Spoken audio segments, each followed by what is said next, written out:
ایک بزرگ کا واقعہ لکھا ہے کہ ایک دفعہ ان کی طرف سرکاری سمن آیا جس میں یہ لکھا تھا کہ آپ پر بعض لوگوں کی طرف سے الزام لگایا گیا ہے کہ اس کی جواب دہی کے لیے آپ فوراً حکومت کے سامنے حاضر ہوں۔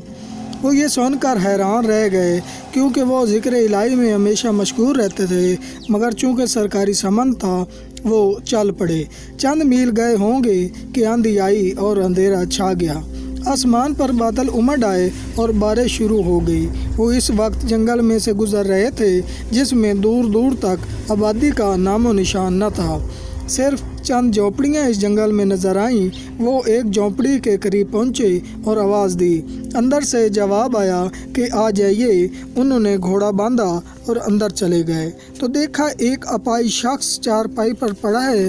اس نے محبت اور پیار کے ساتھ انہیں اپنے پاس بٹھایا اور پوچھا کہ آپ کا نام کیا ہے اور آپ کس جگہ سے تشریف لائے ہیں۔ انہوں نے اپنا نام بتایا اور ساتھ ہی کہا بادشاہ کی طرف سے مجھ کو ایک سمن پہنچا ہے جس کی تکمیل کے لیے جا رہا ہوں، اور حیران ہوں کہ مجھے یہ سمن کیوں آیا کیونکہ میں نے کبھی دنیاوی جھگڑوں میں دخل نہیں دیا۔ وہ یہ واقعہ سن کر کہنے لگا آپ گھبرائیں نہیں، یہ سامان اللہ تعالیٰ نے آپ کو میرے پاس پہنچانے کے لیے کیا ہے۔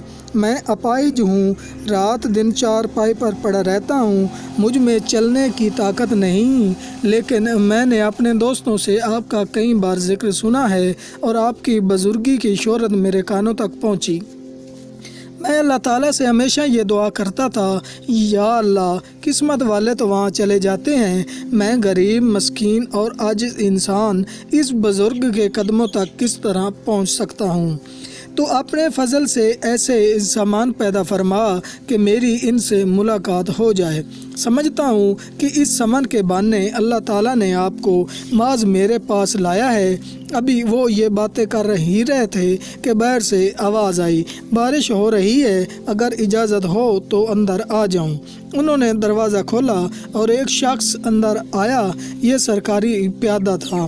انہوں نے اس سے پوچھا کہ آپ اس وقت کہاں جا رہے ہیں؟ وہ کہنے لگا بادشاہ کی طرف سے حکم ملا ہے کہ فلاں بزرگ کے پاس جاؤ، ان سے کہو کہ آپ کو بلانے میں غلطی ہو گئی ہے۔ دراصل وہ کسی اور کے نام سمن جاری ہونا تھا، مگر آپ کے نام کی مشابہت کی وجہ سے وہ آپ کے نام جاری ہو گیا، اس لیے اب آپ کو آنے کی ضرورت نہیں۔ یہ سن کر اپاہج مسکرایا اور اس نے کہا دیکھا میں نے کہا تھا آپ کو اللہ عز و جل محض میرے لیے یہاں لایا ہے۔ سمن محض ایک ذریعہ تھا جس کی وجہ سے آپ میرے پاس لائے گئے۔ یہ تھی دعا کی کرامت۔